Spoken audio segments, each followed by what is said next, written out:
Welcome everybody. I have an exciting video to bring to all of you today. This is going to be a 3D video of a airplane. We're going to talk a little bit about ear pressure on the plane, things that you can do before your flight. Some of you have flights scheduled and you're probably a little apprehensive. You're probably a little nervous. As you can see, I'm going to zoom in on this one here. Give me 1 second. This is the Airbus A380. This is the last plane that I was on. Very large plane, international style plane. Flying, it flew me 11 and a half hours. So if I could do it, I know a lot of you can do it. So I want to talk a little bit about how elevation impacts the ears, at which level in which it doesn't start impacting the ears, and just kind of giving you an example of like the dimensions and things like that that can play a part of how you feel on the flight. And just want to let you know and soothe some of you guys and ladies nerves as you go and prepare for this flight.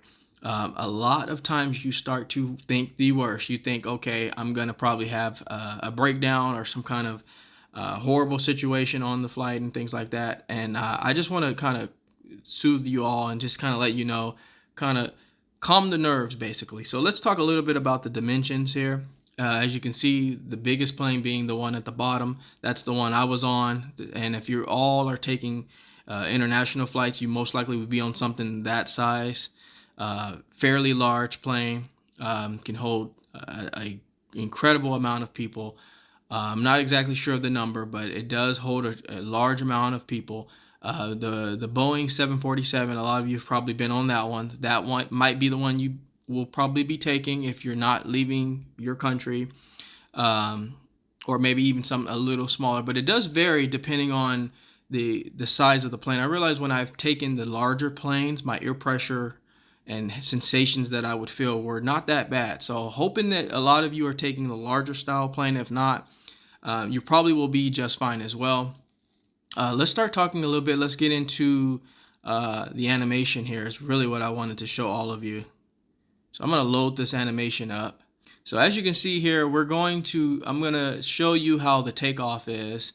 And as the plane starts to descend, you start to feel more of the pressure. So right here, you're going to see at about this point right here is when the most of your pressure in that ear starts to climb. As you start to level out and you start to go a little bit more at a cruise speed, you'll feel a lot better. And of course, as you descend, right about that point, your ear pressure is still probably almost, you still feel it there.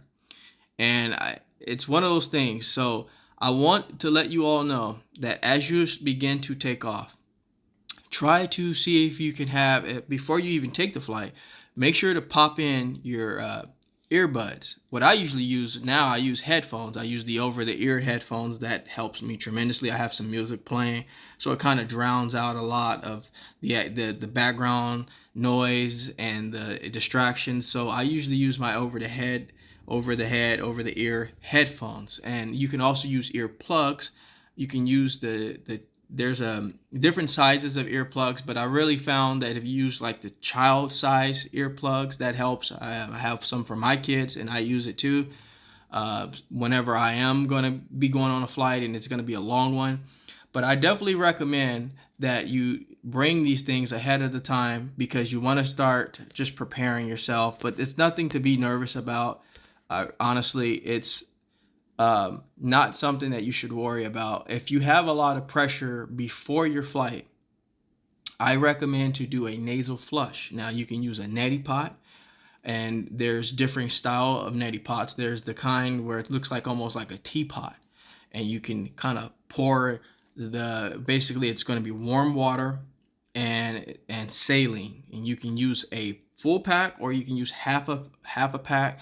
Shake it up. Make sure the water is warm, not too hot. Pour it in, do a little nasal flush. What I usually do is I used to pour it in one nostril, hold it in for a little bit, kind of tilt my head to the left and right, and then let it come out. Let it all come out one nostril. And that helped me a lot. Do that. I would say do that if you can, if you don't have a super early flight. Try to do that the morning of, but if you can't, then the night before is also good as well. do that, because that's going to help you. Again, there's a different style. There's another style of nasal flush as well. There's the more pressurized one where you squeeze the bottle and then the solution goes up your nose.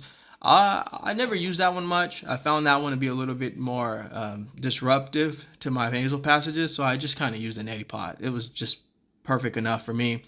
But I'm just going to kind of show you, see how high you really are. And for all of you to be up this height here, I mean, this is very high here in elevation. Do these things, you're going to be fine. I mean, it takes bravery to have an air condition and then go on a flight, but at the same time, the flight is going to be safe. You're probably not going to have an episode on the flight because you're already thinking about going to have an episode on the flight.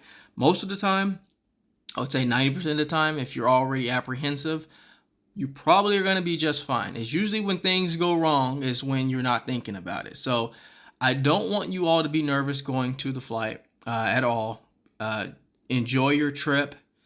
Don't think about you having an anxiety attack or panic attack or something like that. I feel your body will protect you if you're prepared for it to protect you. Again, bring earplugs. If you want to bring nasal spray, you can. A lot of you do. I haven't found success with nasal spray, but if that helps you, definitely you can do that. What I usually bring is and I can put this in the description. It's basically a vapor. It's kind of like a vapor tube, and you put it in your nose. It doesn't squirt out any solution or any liquid or anything. It's basically like a stick, and it has like menthol, and it's kind of smells like icy hot. I put that in my nose, and it feels great. No mess. Opens up my airways. I feel much better doing that. So I recommend like vapor rub, like a vapor stick. And then also, like I said, your earplugs, over the head earphones if you can. Sometimes the flight will give you the little buds, but those aren't really the best for you, I feel. So definitely want to bring the over the ear headphones. And yeah, you're going to be just fine. Stay hydrated. Make sure that once you're on that plane, once you pass checkpoint, go into one of the gift stores, get yourself a big bottle of water. A large bottle of water, because you want to start sipping that water as you're going up, possibly, and as you start to level out. So as you see it, as the plane starts to level out like this, start sipping your water right now. Start sipping your water, start listening to music, do all the things that are going to make you feel good. Most likely, once you're at this point where the plane is leveled out, you'll start feeling better naturally, I feel. But yeah, get yourself a big bottle of water after checkpoint. Go in the gift store, grab a bottle of water. Again, all the things I listed, keep those things in your carry-on bag, and yeah, you'll be just fine. Distract yourself with good music, and don't worry about all the bad things, because most likely you're going to be just fine. Planes are fairly safer than driving on the freeway. So do those things, and I guarantee a lot of you will feel much better. And yeah, just keep in mind, it's again, if your flight is not 11 hours, you probably will be okay. And if it is over 11 hours, you will probably still be okay. It'll just be a longer wait, and you'll probably just overthink longer, but you'll be just fine. I hope this video was very helpful for all of you. And if it was, take time to subscribe to the channel. I try to bring content pretty often. But I'm going to go ahead and close out this application, step out of the J Wellness Studio, and leave you in good hands with this video. Like anything else, folks, we are here to simply go back to the basics. Take care, everybody.